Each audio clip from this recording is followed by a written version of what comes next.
오랜만에 질문 하나 하면서 설교를 시작할까 합니다. 질문이 이겁니다. 성도가 이 땅에서 믿음으로 사는 것이 쉬울까요? 어려울까요? 어렵습니다. 왜 어려울까요? 두 가지 이유 때문이라고 이렇게 알려져 있습니다. 첫 번째는 대적자가 있기 때문에 그렇습니다. 성경은 우리의 대적자를 참 다양한 관점에서 설명을 하는데, 예를 들어서 요한 같은 경우에는 우리의 대적자를 사단으로 대표적으로 표현하고, 그 사단이 끌어올리는 것들이 있습니다. 바다에서 올라오는 짐승과 땅에서 올라오는 짐승, 그리고 적그리스도도 있다고 이야기를 하고, 큰 음녀 바벨론이 있기도 하고, 이런 것들이 때로 핍박도 하고 때로 유혹도 하기 때문에 우리의 신앙이 어렵다라고 설명하기도 하고요. 사도 바울 같은 경우에는 에베소서 6장에 전신갑주 이야기하면서 우리의 새 대적자를 설명을 합니다. 그 첫 대적자들이 누구냐? 통치자들과 권세자들, 그리고 이 어둠의 세상 주관자들, 또 하늘에 있는 악한 영들이 우리를 공격하기 때문에 우리의 신앙이 힘들다라고 설명하기도 하고, 유다서에 등장하는 유다는 우리에게 설명하기를 유혹하는 거짓 교사들이 있기 때문이라고 합니다. 이런 것들 하나하나가 다 막강한 힘을 갖고 있고 대단한 권세를 가지고 공격해 오니 힘이 든다라는 것이고, 또 하나는 적은 대단한데 우리는요 너무 연약한 겁니다. 요즘 제가 하나님께서 계속해서 기름 부어 주시면서 하시는 말씀이 뭐냐면, 사람의 연약함을 자꾸 저한테 이야기하시고 계시다 이겁니다. 이런 면에서 연약해요. 뜻을 세우기는 하지만 그 뜻을 이룰 만한 힘이 없죠. 뿐만 아니라 두려움도 많고 염려도 많고 걱정도 많고, 그리고 유혹도 많고, 그리고 쉬 넘어지기도 하고, 그렇기 때문에 우리 상당히 연약합니다. 종합하면은 적은 강하고 우리는 연약하기 때문에 이 세상에서 믿음으로 살아가는 것이 너무 힘들고 어려운 것이 사실입니다. 그런데 성경은 오늘 우리에게 뭐라고 얘기를 해주냐면, 이 세상에서 믿음으로 살아가는 것이 가능하다고 이야기한다 이겁니다. 어떻게 해서 우리가 적은 강하고 우리는 약한 그런 상태임에도 불구하고 이 세상을 믿음으로 살아가는 것이 가능할까? 의문이 생기지 않습니까? 근데 그 의문에 대해서 성경이 분명히 답을 하는데, 오늘은 결론부터 이야기하고 갑시다. 무엇이로 말미암아 우리가 이 땅을 믿음으로 사는 것이 가능하냐면은 우리의 능력과 우리의 가능성 때문이 아니라 누구 때문이라고요? 하나님 때문이라. 하나님 때문에 이 모든 일이 가능하다라고 이야기한다 이겁니다. 이제 그러면 여기서부터 우리가 출발을 해야겠어요. 하나님 때문에 가능하다고 하는데, 도대체 하나님이 어떻게 역사하시기에 우리가 약하고 적은 강대함에도 불구하고 우리가 믿음으로 이 땅을 살아갈 수 있겠는가 보시죠. 24절 읽겠습니다. 능히 너희를 보호하사 거침이 없게 하시고 너희로 그 영광 앞에 흠이 없이 기쁨으로 서게 하실 이라고 했습니다. 여기 이제 먼저 보셔야 되는 것은 능히 너희를 보호하사 거침없게 하신다라는 이 표현을 여러분들이 주목하셔야 된다 이겁니다. 이 표현이 왜 우리에게 주목하냐면, 우리 앞에서 보았다시피 이 세상에 있는 대적자들이 있고 그 대적자들 하나하나가 만만치 않다고 했습니다. 만만치 않은 거 먼저 보시죠. 11절 유다서 1장 11절 읽겠습니다. 화했을진저 이 사람들이여 가인의 길을 행하였으며 삭을 위하여 발람의 어그러진 길로 몰려갔으며 고라의 패역을 따라 멸망을 받았도다. 여기에 가인과 발람과 고라가 등장하는데 이들에게는 공통점이 하나가 있습니다. 그 공통점은 뭐냐면 나름 굉장히 강력한 힘을 갖고 있어요. 예를 들어서 가인은 동생 아벨을 죽일 수 있습니다. 누가 더 세다는 거예요? 가인이 더 세요. 아벨이 더 세면은 형이 죽이려고 할 때 그 죽임을 당하겠습니까? 오히려 역공을 펼칠 수 있었겠지. 근데 그 역공을 펼치지 못하고 맞아 죽는 거 보면은 가인이 아벨보다 셉니다. 또한 발람도 만만치 않죠. 발람은 왕이 돈을 주고 불러온 사람이에요. 왕이 돈을 주고 불러올 때 시원찮은 사람을 불러오겠습니까? 센 사람을 불러오겠습니까? 그렇죠. 센 사람 부르는 거예요. 아니 일반 평범한 사람이 부른다 그러면 대단치 않은 사람을 불러올 수도 있겠지만 왕이 돈을 주고 불러오는데 웬만큼 유명하지 않은 자를 불러오겠습니까? 그러니 당대의 최고의 마술사 같은 사람이 이 발람이라 볼 수 있으니 이도 강력한 자이고, 고라도 그렇습니다. 고라는 레위 지파 그리고 고앗 자손이라고 되어 있어요. 레위 지파 고앗 자손 하면 여러분들이 딱 두 사람만 떠올리시면 됩니다. 다른 사람도 많이 있지만 레위 지파의 고앗 자손 하면 여러분 딱 두 사람만 떠올리면 돼요. 누구일까요? 모세와 아론입니다. 그러니까 고라는 모세와 아론급이에요. 그러니까 그런 대단한 사람이라고요. 그런 대단한 사람이 하나같이 만만치 않은 이 사람들이 이 유다가 사역하고 있는 그 유다 지역의 교회에 거짓 교사로 나타나서 성도들을 미혹하고 공격하고 실족하게 하고 믿음에서 떨어져 가게 나가려고 애를 쓰고 있으니 어렵죠, 당연히. 성도와 교회는 이 땅에서 매우 위험한 상태에 있다 이겁니다. 그럼에도 불구하고 우리가 염려하지 않는 것은 누가 우리를 보호하신다? 하나님이 우리에게 보호하신다. 그 중에서 능이라는 단어를 여러분 주목하십시오. 능이라는 단어가 디나마이라고 하는 단어인데, 이 디나마이랑 동일한 어원을 가지고 있는 단어가 사도행전 1장 8절에 등장합니다. 사도행전 1장 8절 잘 아시죠? 오직 성령이 너희에게 임하시면 너희가 권능을 받고 했대. 그 권능과 같은 어원이에요. 디나무스라고 불리는 단어예요. 디나마이, 디나무스 두 개 다 같은 어원을 가지고 있어요. 이 어원에서 나온 단어가 여러분에게 몇 번 말씀드렸는데 다이나마이트라고 그랬습니다. 산을 뚫어버리는 힘, 장벽을 막아선 장벽을 무너뜨려 버릴 수 있는 힘, 그게 디나미스의 힘이에요. 하나님께서 그런 강력한 힘을 가지고 뭐 하시냐면 보호하신다고요. 이게 필라소라고 하는 단어인데 어떤 의미냐면 붙드는 거예요. 바람이 어마어마하게 부는데, 예를 들어 볼게요. 대풍이 부는 거예요. 그냥 큰 바람이 부는 겁니다. 그래서 가로등도 넘어가고 가로수도 넘어갈 만큼 대단한 바람이 불어온다라고 일기 기상청에서 예보를 했어요. 그럼 뭐 해야겠습니까, 여러분? 가로등과 가로수가 넘어가지 않도록 갖다 부목을 대줘야 되지 않겠어요? 그래서 단단한 부목을, 두꺼운 부목을 그 나무에다가 지지대를 세우고 꽉 붙여 놓는다 그러면은 큰 바람이 불어와도 나무가 넘어가지 않지 않겠어요? 그게 바로 필라소의 의미입니다. 다시 말해서 우리에게 대적자가 없는 게 아니에요. 우리를 시험에 걸고 넘어뜨리고 유혹하는 강력한 자들이 있어요. 그리고 그들이 보통의 능력을 갖고 오는 게 아니라 힘과 권세와 지혜와 지식의 모든 힘을 갖고 와서 우리를 넘어뜨리려고 해요. 그럼에도 불구하고 우리가 넘어지지 않는 이유는 누가 우리를 지지하고 계시기 때문에, 하나님이 우리를 지지하고 계시고 하나님이 우리를 붙잡고 계시고 하나님이 우리를 넘어지지 않도록 붙잡아 주시기 때문에 우리가 넘어지지 않는다라는 의미입니다. 요거를 가장 잘 설명한 이야기가 출애굽기 3장에 등장하는 떨기나무 속 하나님의 이야기입니다.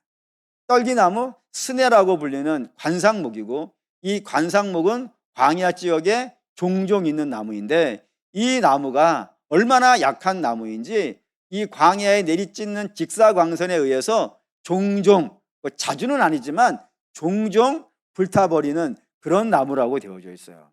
그러니 모세가 이 광야 지역을 다니면서 목동을 하는 사람이니 이 관상목, 스네라고 불리는 관상목에 불이 붙어가지고 자연스럽게 소멸되어지는 장면들을 간혹은 본다 이겁니다. 지나가다가 나무에 불 붙은 거예요. 그러면 모세는 뭐라고 생각하겠어요? 사라지겠구나 하고, 금방 없어지겠네, 참 안타깝네, 그렇게 생각하는 거라 이겁니다. 근데 출애굽기 3장에 있는 그 떨기나무, 그 연약한 나무는 불이 붙었음에도 불구하고 타더라 안 타더라? 안 타더라 이거예요. 그게 너무 신기했다 이겁니다. 신기해서 그 나무 앞으로 가까이 갔더니 그 나무 속에서 부르는 소리가 있으니 그 부르는 소리가 누구의 소리인 거예요? 하나님인 거예요. 그러니까 나무, 불붙은 나무 안에 당연히 사라져야 되는데 사라져야 되는 나무 가운데 누가 있는 거예요? 하나님 계시다 이겁니다. 그래서 사라지지 않는다는 거예요. 그게 하나의 메시지라 이겁니다. 어떤 메시지냐? 이 스네라고 하는 나무, 떨기나무는 이스라엘을 상징하는 나무예요. 그 나무에 불이 붙었어요. 그 불을 누가 붙인 거예요? 바로가 붙였어요. 바로가 3번에 걸쳐서 이스라엘 종족을 없애버리기 위하여서 아예 아기들이 태어나지 못하도록 막으려고 했고, 그게 안 되니까 태어나는 아이를 산파를 동원해서 죽이려고 했고, 그것도 안 되니까 군대를 동원해서 쳐들어가 그 아이들을 잡아다가 나일강에 집어 던지는 일로 하여서 이스라엘의 씨를 말리려고 했다고요. 그럼 당연히 그 씨를 말리려고 바로가 했으니까 당연히 씨가 말려져야 정상 아니겠어요. 근데 말려져야 될 이스라엘이 말려지더라, 안 말려지더라. 안 말려지더라는 겁니다. 점점점 더 커지더라 이거예요. 어찌하여서요? 그 불붙은 이스라엘 삶에 하나님이 저들과 함께하기 때문에 그렇더라 이겁니다. 하나님 그런 분이라 이겁니다. 성경 속에 등장하는 하나님은 당신의 백성이 아무리 연약하다 하더라도 하나님이 계시면은 저들은 소멸되어지지 아니하고 오히려 더 강력한 모습으로 이 땅에 나타나게 되어지니, 성경이 분명히 얘기하는 거죠. 하나님이 함께하는 너희들은 염려하지 말라. 걱정하지 말고 두려워하지 말라. 물론 우리 눈앞에 있는 현실이 만만치도 않고 무섭고 두려운 것은 사실입니다. 하지만 그것은 엄연히 말해서 우리 앞에 있는 눈앞의 현실일 뿐이지 하나님 앞에서 현실은 아니잖아요. 우리에게는 떨 문제지만 하나님에게는요, 떨 문제가 아니죠. 우리에게 겁나는 문제이지 어찌 하나님에게 겁나는 문제겠어요. 그래, 하나님께서 당신의 백성은 반드시 붙잡고 이 길을 지나가시니 염려하지 말고 두려워하지 말고 걱정하지 말고 오직 하나님만 바라라, 이런 이야기가 되어진다 이겁니다. 그러니 뭐 이길 수 있고, 두 번째는 24절 뒷부분에 이런 이야기 있어요. 너희로 그 영광 앞에 흠이 없이 기쁨으로 서게 하시리, 이렇게 되는데 이걸 정리를 해야 됩니다. 이 문장이 복잡하게 되어져 있어가지고 정리를 해야 되는데, 하나님은 어떤 분이신가? 하나님 어떤 분이시라고요? 서게 하시는 분이라고요. 하나님은 서게 하시는 분이에요. 근데 어떠한 모습으로 서게 하냐면 3가지의 모습으로 서게 하신다는 겁니다. 첫 번째가 영광 가운데 서게 하시는 분, 두 번째는 흠이 없는 모습으로 세우시는 분, 그리고 세 번째는 기쁨으로 서게 하시는 분. 이 3가지가 붙어 있는 거예요. 하나님 반드시 우리를 세우는데 영광 가운데 세우시고 흠이 없게 세우시고 기쁨 중에 세우신다는 것인데, 하나하나가 중요한 메시지니까 살펴볼게요. 우선 영광 가운데 세운다는 걸 여러분들이 주목하셔야 됩니다.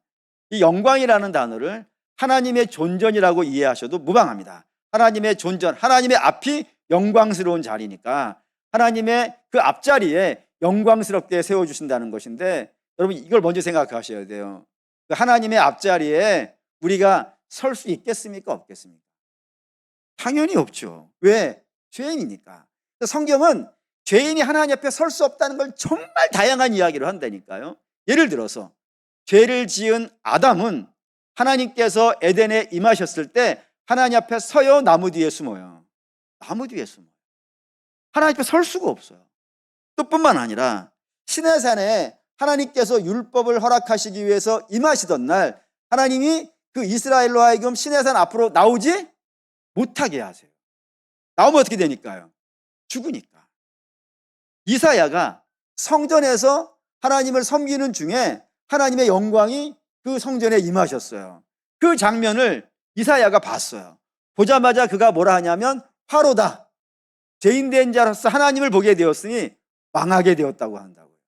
베드로도 그렇죠. 주께서 그에게 임하시자 주여 나는 죄인으로서이다, 나를 떠나소서라고 한다고요. 계시록에 보면은 주께서 재림하시던 날 그 세상의 모든 영광을 가지고 있는 왕, 그리고 뭐 사업가, 장군, 뭐 어마어마한 사람들이 산 밑에 다 모여가지고 바위를 향해서 외쳐요. 뭐라고? 내 얼굴로 떨어져서 임하시는 주를 보지 않게 해달라고. 성경이 전부 뭐라고 얘기하냐면 죄인된 자는 하나님 앞에 설 수 없다는 거예요. 영광 가운데 서는 게 불가능하다고요. 아예 그냥 서는 것 자체가 불가능하다고요. 근데 하나님께서 그 영광 가운데 죄인들을 세우시겠다 이겁니다. 어떻게 해서요? 여기 써 있지 않습니까? 예수 그리스도로 말미암아. 예수 그리스도로 말미암아. 줄 100만 개를 그어놓고 묵상하셔야 되는 겁니다. 예수 그리스도가 아니면 앞에 설 수가 없는 거예요. 아무리 대단한 자라 하더라도 그게 제사장이든 또는 뭐 왕이든 뭐 사도든 예외 없어요. 아담이든 예외 없어요. 어떠한 자도 예수 없이 하나님 앞에 서는 것은요 불가능합니다. 그런데 예수로 말미암아 예수 그리스도의 십자가의 보혈의 은혜로 말미암아 우리는 하나님 앞에 영광 가운데 설 수 있다 이겁니다. 그러니 우리를 하나님 앞에 그 영광 가운데 세우시기 위하여서 아들을 내어주시는 분의 그 의지가 우리를 세우는 거지. 결국에는 그 아들을 내어주신 의지가 없다면요 설 수 없는 것 아니겠어요. 아들을 내어주시고서라도 우리를 하나님의 영광 가운데 세우겠다고 하나님께서 선포하시고 그 일을 진행하셨으니 우리는 어떻게 되겠어요, 여러분? 서는 거지. 지금은 모자라고 지금은 부족하지만 하나님의 크신 역사 가운데 우리는 하나님 앞에 서게 될 겁니다. 그게 하나님의 의지니까. 우리의 노력과 열심이 아니라 하나님의 의지가 그걸 만들어낸다고요. 그리고 우리는 하나님의 영광 가운데 서게 될 것이다 라는 것이고, 두 번째는 흠이 없이 세운다라는 것을 주목하시기 바랍니다. 우리가 구원에 대해서 종종 오해하는 것 중에 하나가 뭐냐, 오해라기보다는 굉장히 구원을 축소시킬 때 쓰는 표현 중에 하나가 지옥과 천국입니다. 구원은 뭐냐? 지옥 안 가는 것. 구원은 뭐냐? 천국 가는 것. 이렇게 아주 그냥 축소시켜서 생각하는 거예요. 물론 구원받은 자는 지옥에 안 가지. 그리고 당연히 구원받은 자는 천국에 가겠지. 그거 당연한 거예요. 근데 그것으로 구원의 전부라고 하시면 곤란하다 이겁니다. 구원의 가장 중요한 측면은 뭐냐면 하나님이 우리를 세우는데 어떻게 세우신다고요? 흠이 없는 자로 세우신다. 흠이 있는 자라니까요. 흠이 있는 자인데 하나님께서 당신의 백성을 흠이 없는 자로 세우시려고 한다고요. 어떻게 해서요? 예수 그리스도로 말미암아. 이렇게 하는 거예요, 여러분. 그러니까 예수 그리스도의 보혈로 하나님께서 우리의 죄를 씻으실 거예요. 씻으신 다음에 씻은 상태로 그대로 두는 것이 아니라 그때부터 그의 인생에 간섭하시기 시작할 거예요. 그러니까 여러분, 이 간섭하고 죄를 씻는 거를 이 두 개로 나눠서 보시면 안 됩니다. 하나님이 구원해 놓으시고 아들의 피로 죄를 씻으신 다음에 간섭 안 하시고 이런 일은 없어요. 그냥 이건 연속성상에 있어요. 그러니 죄를 아들의 보혈로 씻었다 그러면 하나님께서 당신의 백성의 삶에 참여해서 저들을 때로 가르치시고 때로 책망하시고 때로 꾸짖기도 하시고 때로 인도하시고 이런 모든 간섭을 통하여서 당신의 백성을요 결국에는 영광스럽게 흠이 없는 자로 세우실 거라고요. 그걸 하나님이 자기 이름을 두고 하시는 겁니다. 예를 들어서 화가가 있다고 칩시다. 아주 세계적인 화가예요. 그분이 그림을 그렸어요. 근데 우리가 봤을 때는 저 그림이 그냥 줘도 한 가지 것 같잖아요. 근데 그거를 어떤 사람은 뭐 몇십억씩 내고 가져가나요? 그걸 왜 몇십억씩 주고 가져가는 거예요? 그 그림을 정말 제대로 알아서 그럴까? 뭐 그럴 수도 있겠지만 이름 때문이 아니겠어요. 저 그림을 그린 화가의 이름을 보고 가져가는 거 아니에요. 그 이름이 있는 이상은 그 그림은 세계적인 명작이 되어진 거니까 그 작가의 손에 붙잡힌 그림이니까 그의 영광을 보고 그 그림을 사가듯이 사랑하는 믿음의 성도 여러분, 예수 그리스도로 말미암아 구원받은 자는 누구의 작품인 거예요? 하나님의 작품인 거지. 하나님이 아들을 내어주시고 당신의 이름으로 이 일을 하신다니까요. 그러니 우리가 지금은 매우 연약한 모습일지는 모르지만 하나님은 당신의 백성을 그 연약한 모습 그대로 두실 생각이 전혀 없는 거지. 아들의 피로 씻고 씻은 백성들을 당신의 은혜를 총동원하여서 성령을 부으시고 성령께서 우리 안에서 말할 수 없는 탄식으로 기도하시고 그리고 우리를 때로 뭐 불 속에도 넣으시고 물 속에도 넣으시고 그런 모든 과정을 통하여서 결국엔 하나님의 백성을 어떻게 만들어 가세요? 흠이 없는 백성으로 만들어 가신다 이겁니다. 그러니 영광스럽지 않겠냔 말이에요. 하나님 우리를 작품 삼으신다는 것이 영광스럽지 않습니까? 여러분 이 영광을 누리실 수 있기를 바랍니다. 세 번째는 기쁨으로 세우신다고 되어져 있는데 예를 들어봅시다. 이거는 학교에 선생님이 있어요. 학교의 선생님이 자기에게 맡겨진 학생들이 매우 연약한 학생들이고 그 매우 연약한 학생들을 지금부터 가르치게 되어져 있습니다. 근데 이 가르치는 선생님이 아이들을 가르치는 것이 너무 재미가 없는 거예요. 기쁨이 없는 거예요. 그런데도 해야 되는 거예요. 왜 해야 될까요? 다른 일 할 게 없으니까. 또는 먹고 살아야 되니까. 그래서 의무적으로 아주 기쁨이 없는 가운데 그 아이들을 가르치고 있는 겁니다. 그러면 그 선생님이 그 가르치는 일에 재미가 있겠습니까? 없겠습니까? 당연히 없지. 그러니까 재미가 없는 중에 가르치는 거예요. 기쁨이 없는 중에 가르치는 거예요. 그러면 선생님이 기쁨이 없는 중에 가르치는데 그 가르침을 받는 학생은 기쁠까요? 아니겠죠. 여러분, 하다못해 짐승도 지 좋아하는 줄을 안 되니까요. 그건 짐승만 그런 게 아니라 화초도 그래요. 화초도 아무 강박이 없을 것 같지만 그 화초를 보고 야 이뻐 죽겠다라고 하면 걔네들이 이뻐 죽어요, 여러분. 그런 이야기 있잖아요. 물을 보고 사랑한다, 감사한다 그랬더니 육각형을 그리고 그 육각형 물에다가 야 이 XX야 그랬더니 X가 돼버리더라. 그런 얘기 들어보셨죠? 농담 삼아 한 것 같은데 진짜로 책에 써 있어요. 현미경을 보고 그걸 그려놨더라고요.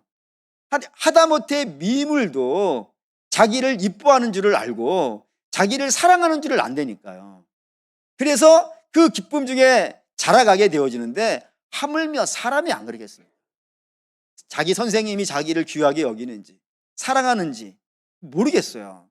그리고 의무적으로 가르치는 선생님의 제자들은 기쁨 가운데 자라지 못하지. 그런데 하나님께서 우리를 구원하시는 일을 하세요.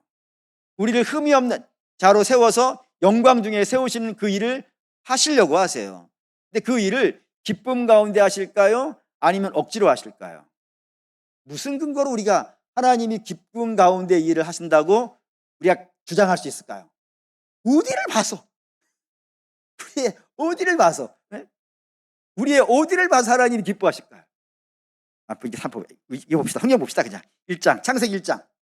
창세기 1장 2절에서 4절 읽겠습니다. 땅이 혼돈하고 공허하며 흑암이 깊음이 있고 하나님의 영은 수면 위에 운행하시느니라. 하나님이 이르시되 빛이 있으라 하시니 빛이 있었고 빛이 하나님 보시기에 좋았더라. 하나님이 빛과 어둠을 나누사. 이거 천지 창조의 이야기인데 이거 되게 좋아합니다.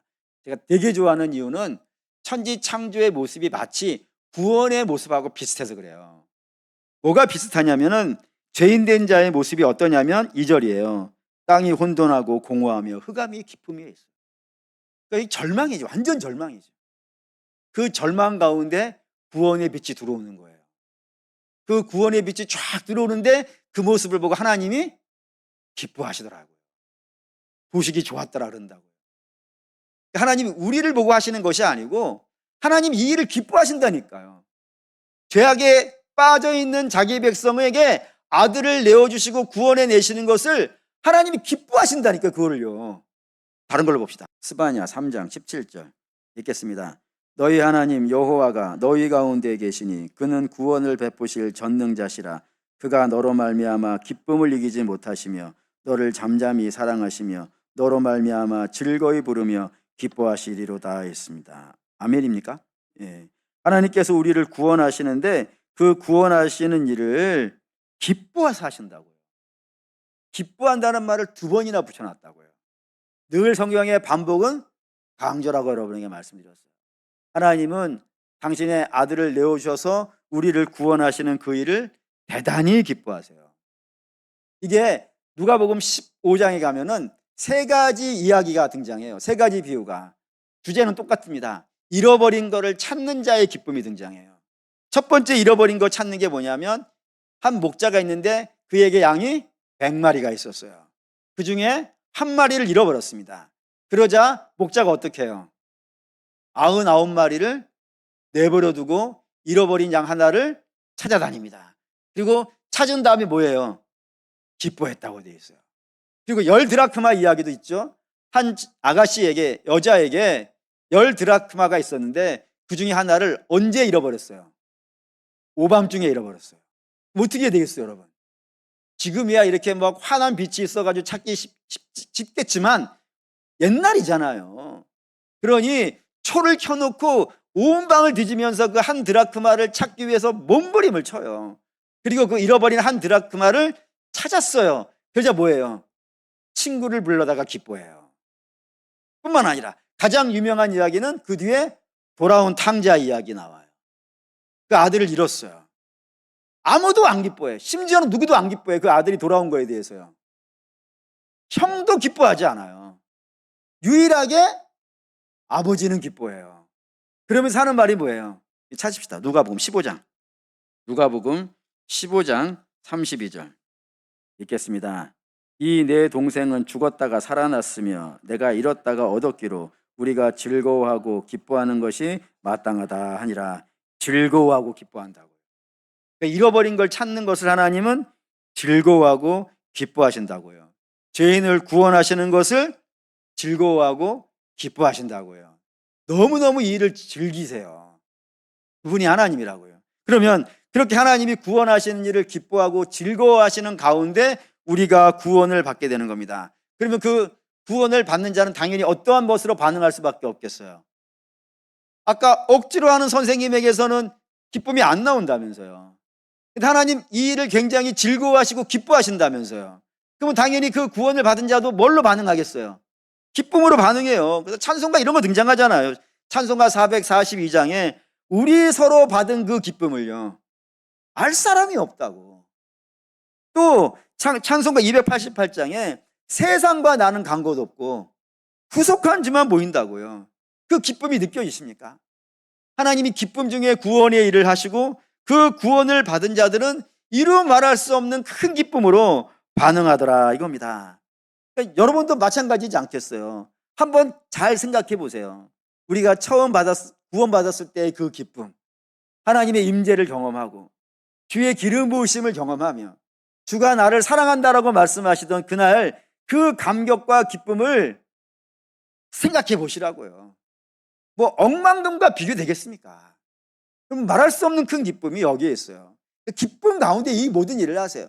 하나님은 기쁨 가운데 우리를 구원하시고 아들을 내어주시는 것도 기뻐하시고 그 기뻐하심으로 이번 구원받은 자들은 기쁨으로 화답하고 모든 것이 기쁨에 진행되어지고 있는 것이 이 구원의 역사라고요. 그렇기 때문에 결론 되겠죠. 25절 누가서 1장 25절 읽겠습니다. 곧 우리 구주 홀로 하나이신 하나님께 우리 주 예수 그리스도로 말미암아 영광과 위엄과 능력과 권세가 영원 전부터 이제와 영원토록 있을지어다. 아멘. 그게 결론입니다. 유다서의 결론입니다. 앞에 살펴보았듯이 이 세상은 유혹자들이 많고 그 유혹자들 앞에 우리는 연약한 모습으로 있어서 늘 아슬아슬합니다.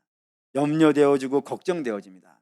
근데 염려하지 말고 걱정하지 말라 했어요. 왜? 하나님이 우리를 보호하시고 우리를 구원해 내시니까. 근데 그 구원해 내신 하나님이 어떤 하나님이라? 홀로 하나님이라는 걸 여러분이 주목하셔야 됩니다.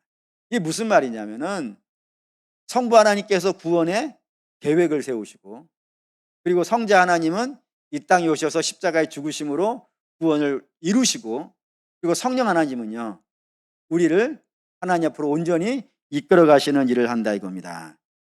하나님이 다 하시고 사람이 여기에 끼어드는 영역은요 없는 거예요. 성부 하나님과 성자 하나님과 성령 하나님 삼위일체 하나님이 이 일을 홀로 진행하시는 것이고 어떠한 사람도 아무리 대단한 사람이라 하더라도 그 사이에 끼어서 하나님의 구원에 참여하는 자는요 없는 거예요. 하나님 홀로 하신다고요. 홀로 하시기 때문에 영광도 찬송도 대접도 사람이 받을 것은요 하나도 없는 거예요. 어떠한 사람도 그 구원의 영광에 내가 이만큼 참여했습니다라고 영광과 찬송을 받아낼 사람은 없고 오로지 하나님만이 홀로 받으셔야 된다라는 것이 이 결론이라 이겁니다. 근데 이걸 우리 좀 거꾸로 읽어봅시다. 거꾸로 읽으면 이렇게 돼요. 하나님의 영광과 위엄과 권세와 능력이 하나님이 영원에서부터 영원까지 당신의 구원받은 백성을 완성시킴으로 인하여서 이 찬송을 받으실 거라고요. 그런데 하나님이 이걸 하다가 나 못하겠어 하고 포기해버리면 어떤 일이 벌어지겠어요? 다시 중요하니까 영원부터 영원까지 하나님은 이 찬송을 받으실 거예요. 영광과 위엄과 능력, 권력과 권세의 영광을 하나님 홀로 받으실 거예요. 영원부터 영원까지. 왜 이렇게 받으시냐면 우리를 결국에는 어떻게 될 거니까 구원해 내실 거니까. 그런데 만약에 구원하시다가 아이 내 못하겠어, 얘는 너무 안 되겠어 라고 해가지고 포기해 버린다 그러면 이거를 받을 수 있겠습니까? 못 받겠습니까? 못 받지. 그래 하나님은 이 영광을 포기하겠습니까? 안 포기하겠습니까? 안 포기하겠지. 하나님 당신의 영광을 우상에게 주지 않으신다 했잖아요. 이 찬송을 받아내실 거예요. 반드시. 받아내시려면 결국에는 어떻게 해야 되는 거예요? 자기 백성을 구원해 내셔야 돼요. 영광 가운데에 세우시 보호하셔야 되고, 보호한 백성을 영광 가운데 흠이 없는 자로 기쁨 중에 세워내시고야 마셔야 이 영광을 받아낼 수 있지 않겠어요. 고로 하나님은 포기하지 않는다 이겁니다. 그러니 사랑하는 자녀들아, 비록 거짓 교사들이 창궐하고 대적자들이 널려 있어서 너희를 유혹하고 넘어뜨리려고 하는 그 세대 한가운데 있어서 때로 넘어지기도 하고 때로 실수하기도 하고 그런 상황에 있는 것은 사실이지만, 그럼에도 불구하고 너희 염려하지 마라. 하나님이 반드시 이 찬송을 받으시기 위해서라도 아들을 내어주시고 너희를 구원해 내실 것이니 그 하나님을 바라야지, 다른 거를 바라지 말고 오직 하나님만 의지하고 믿음으로 살라라는 것이 유다서의 결론입니다. 저도 여러분에게 이 결론을 드립니다. 사랑하는 믿음의 성도 여러분, 주로 인하여 안심하시길 바랍니다. 다른 것을 바라보면 그게 나라도 마찬가지입니다. 나라도 의지하게 되어지면 넘어집니다. 이길 수 없습니다. 하지만 우리 하나님께서 이렇게 하신다고 약속하셨으니까 하나님 반드시 그 일을 이뤄내실 겁니다. 그러니 자기를 의지하지 말고 오직 주만 의지하면서 오직 주만 바라보면서 주가 기도하라면 하시고, 주가 말씀 보라면 말씀 보시고, 주가 예배하라면 예배하시고, 그리고 주께 순종하라면 하시고, 오직 주의 명령을 따라서 오늘도 믿음의 길을 가시는 저 여러분 되시기를 주의 이름으로 축원합니다.